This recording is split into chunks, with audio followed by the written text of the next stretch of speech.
برہان رشید میں سورہ عبس کے اندر آیت نمبر 19، 20، 21 میں خالق کائنات جل جلالہ نے انسان پر جو اس کے انعامات ہیں ان کا ذکر کرتے ہوئے فرمایا، خلقہ، اللہ نے انسان کو پیدا کیا، فقدر، اور اس کے بعد اسے مختلف اندازوں پر رکھا، ثم السبیل یسر، پھر اللہ نے انسان کے لیے راستے کو آسان کیا، ثم اماتہ، پھر اللہ نے اس کو موت دی، فاکبرہ، اور اللہ نے انسان کو قبر میں رکھوایا۔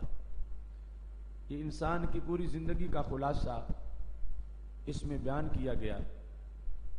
خلق فقدر ثم السبیل یسر، رستے کی آسانی سے مراد جس وقت شکم مادر میں انسان کی اعضاء کی تخلیق مکمل ہو گئی اور ایک وقت گزر گیا تو رب ذوالجلال کی قدرت نے اس کے لیے شکم مادر سے باہر آنے کا راستہ آسان کیا، جس کو انسان کی ولادت کے ساتھ تعبیر کیا جاتا ہے۔ اللہ فرماتا ہے پھر رب ذوالجلال نے اس انسان کو جو اس کی زندگی تھی اس کے خاتمے پر موت دی، اور موت کے بعد فاکبر، اللہ نے اسے قبر میں رکھوایا۔ ایک ہوتا ہے قابر، قابر ہے قبر بنانے والا، اور مقبر ہے قبر میں رکھوانے والا۔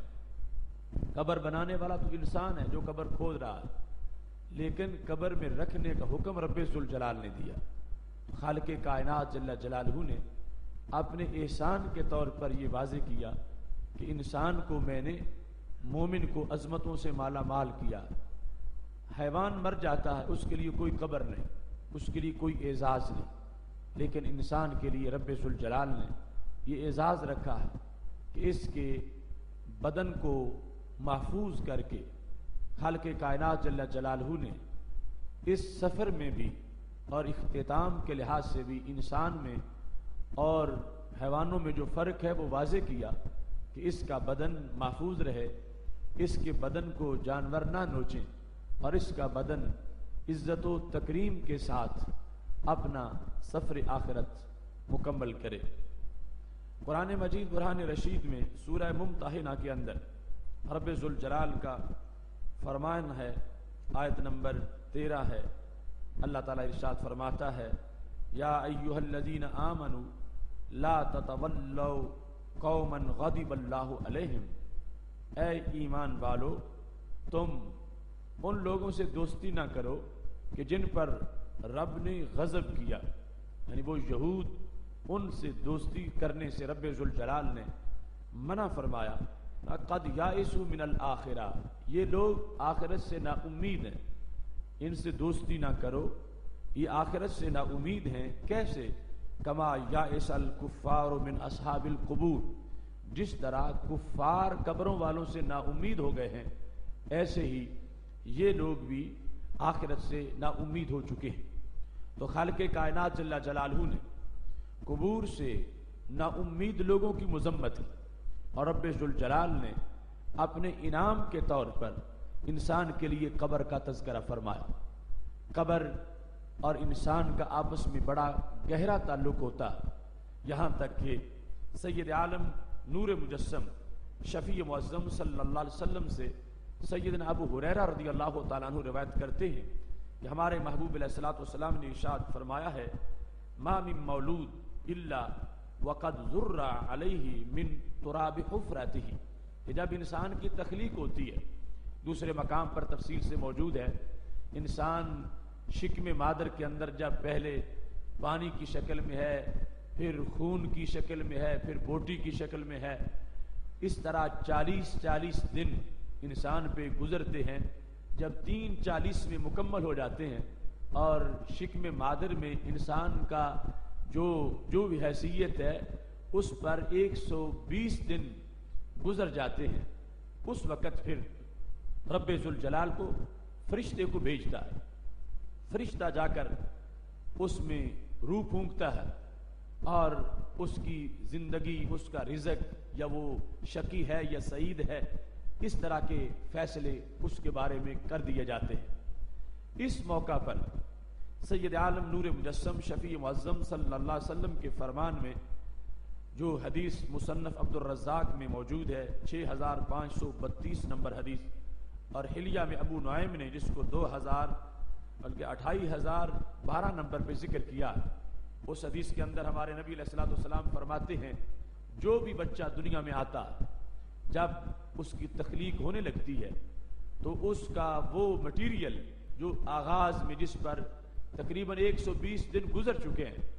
رب ذوالجلال اس کو اس کی قبر کی مٹی کے ساتھ گونتا، بعد از وصال جس جگہ اس نے فوت ہو کے دفن ہونا ہے وہ مٹی شکم مادر میں اس کے مٹیریل میں شامل کی جاتی ہے جس سے انسان کو تخلیق کیا جانا ہے۔ اس واسطے قبر کا اور انسان کا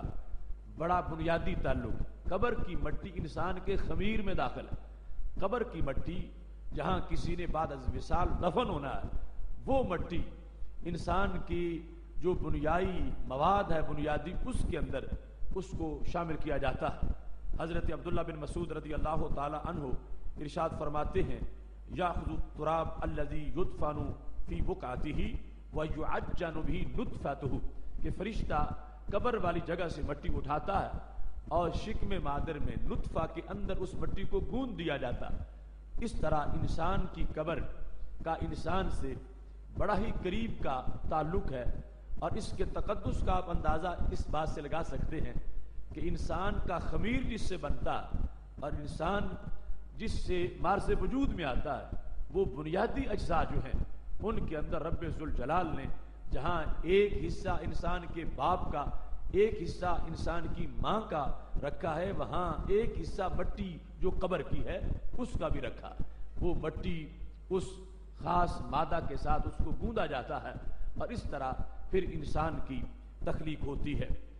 تو قبر کے لحاظ سے احترام، عزت و توقیر یہ انسانی خمیر کی عزت و تکریم ہے، اور قبر کی بے حرمتی یہ انسان کے اصل کی بے حرمتی ہے۔ قبر کے ساتھ جو انسان کا تعلق ہے،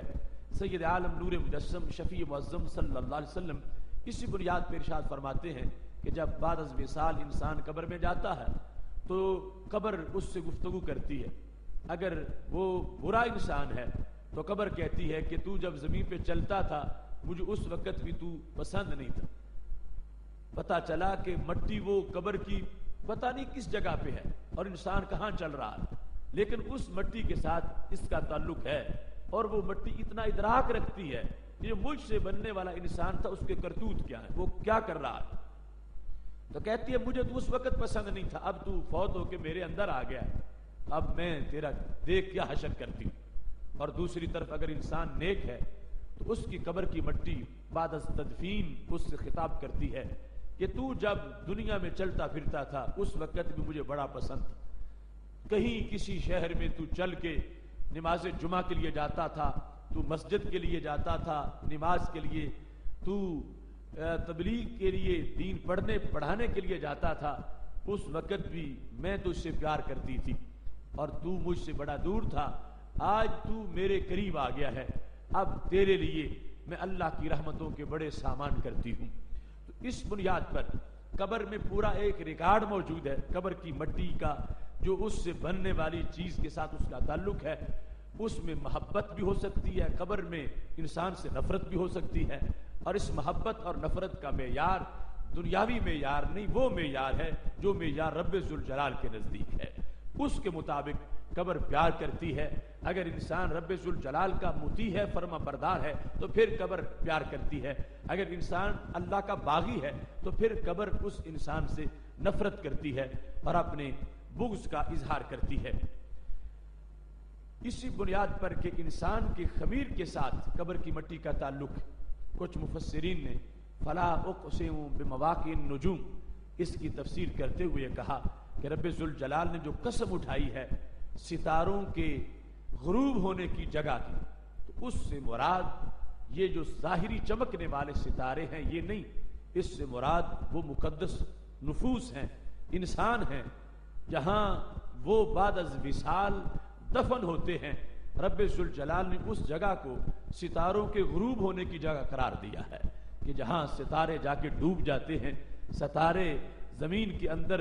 مستور ہو جاتے ہیں، چھپ جاتے ہیں۔ قرآن مجید، قرآن رشید کے اندر اس طرح اس کو مواقع نجوم کے ساتھ